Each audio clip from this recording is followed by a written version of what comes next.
Shalom, kita bertemu kembali dalam ibadah gereja rumah kita. Tentu kita selalu bersuka cita karena Allah sumber sukacita kita. Dan mari kita berdoa dulu. Bapa yang baik, kami bersyukur buat pagi ini kami kembali ibadah di gereja rumah. Dan kami tahu Engkau selalu ada dalam hidup kami. Dan kehadiran-Mu lah kekuatan dan sukacita kami. Kami berdoa dalam nama Tuhan Yesus. Amin.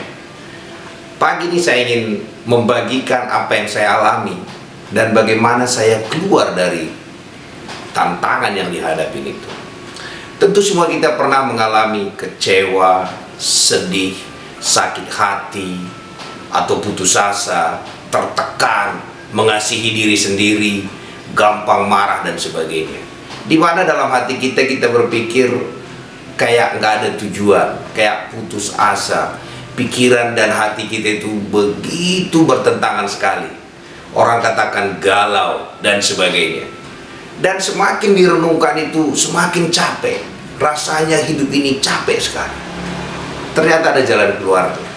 Jadi waktu pikiran dan hati kita begitu bergumul, ternyata yang menentukan kita menjadi apa adalah perkataan kita.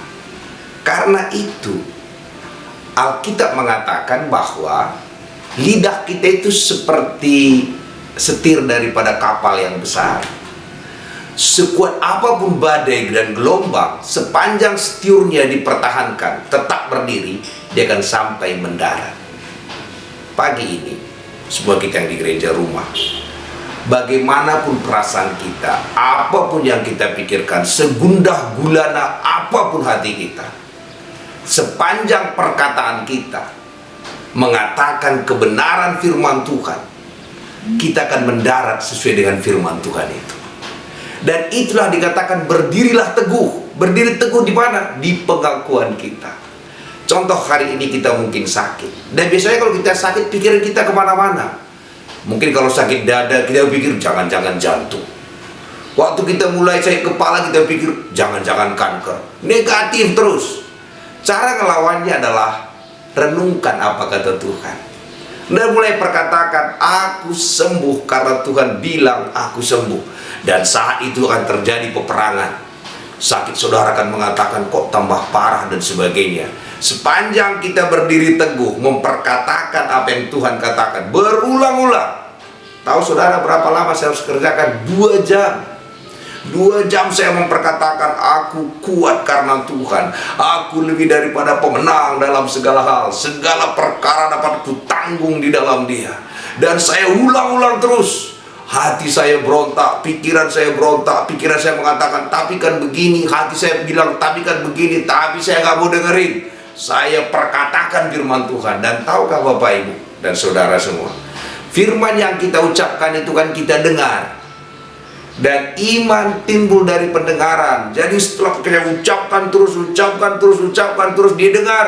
Akhirnya iman itu muncul di hati saya. Dan lihat saya bisa bersuka cita. Jadi saya ingin mengatakan kepada kita, jangan entertain yang kita rasakan. Jangan entertain yang kita pikirkan. Bahagia itu tidak berasal dari luar. Bahagia itu berasal dari dalam. Banyak orang kaya stres. Banyak orang memiliki banyak harta pun dia stres. Tapi orang yang mengandalkan Tuhan, dia tidak peduli. Karena dikatakan, Tuhanlah gembalaku, aku tak kekurangan apapun. Karena itu pagi ini saya menantang saudara. Kalau saudara lagi gundah gulana, jangan tidur-tiduran. Kau bangkit dari tempat tidurmu dan kau perkatakan firman Tuhan. Katakan segala perkara dapat kutanggung di dalam Tuhan. Dan ucapkan itu berulang-ulang. Sampai kapan? Sampai engkau memperoleh kemenangan itu.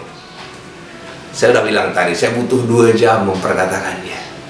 Begitu banyak tekanan, banyak sekali bisikan-bisikan buat saya tertekan, sedih dan sebagainya. Tapi akhirnya kebenaran itu memerdekakan. Saya nggak tahu apa yang Bapak Ibu sedang alami. Mungkin sakit penyakit, mungkin masalah keuangan, mungkin masalah anak, mungkin masalah pekerjaan. Masalah apapun itu, firman Tuhan itu kekal. Kalau masalah masa depan, Tuhan katakan masa depan kita penuh pengharapan. Masalah sakit penyakit, Tuhan sudah katakan kita telah disembuhkan. Masalah sukacita, sukacita Allah melimpah-limpah dalam diri kita. Jangan mau kalah. Berdiri teguh, arti berdiri teguh, pengakuan kita tak berubah. Berulang-ulang, bukannya sebentar. Dan tahu Bapak Ibu Saudara, nggak hanya sehari, mulai pagi sampai malam saya perkatakan itu. Asal saya teringat yang negatif, saya katakan yang positif. Dan setelah terjadi peperangan itu, akhirnya musuh itu kalah. Hati dan pikiran saya ikutin perkataan saya. Jadi perkataan saudara lah keputusan terakhir dalam kehidupan saudara. Dan pikiran hati saudara akan ikut. Waktu saudara katakan damai sejahtera sukacita, akhirnya nanti pikiran hati saudara penuh damai sejahtera dan sukacita. Karena itu bukan hanya saudara, saya juga. Mari kita masuk dalam peperangan ini. Hanya satu peperangan kita, peperangan iman. Dan Tuhan sudah katakan kita lebih daripada pemenang dalam segala hal. Raih kemenangan saudara, rebut tanah perjanjian saudara. Di situ kita bersorak-sorai karena Allah sudah memberikan kemenangan bagi kita. Mari kita berdoa. Bapa yang baik, bagian kami hanya memperkatakan apa yang Kau katakan. Karena itu pada pagi hari ini, setiap yang mendengar kebenaran firman Tuhan ini, terima kesembuhan-Mu, karena Yesus sudah memberikan dengan cuma-cuma. Terima kekayaan-Mu, karena Yesus sudah miskin agar kita menjadi kaya. Terima sukacita kita, karena sukacita Allah diberikan kepada kita. Terima kasih Bapa yang baik. Berkati kami semua dimana kami berada. Kami berdoa dalam nama Tuhan Yesus. Amin.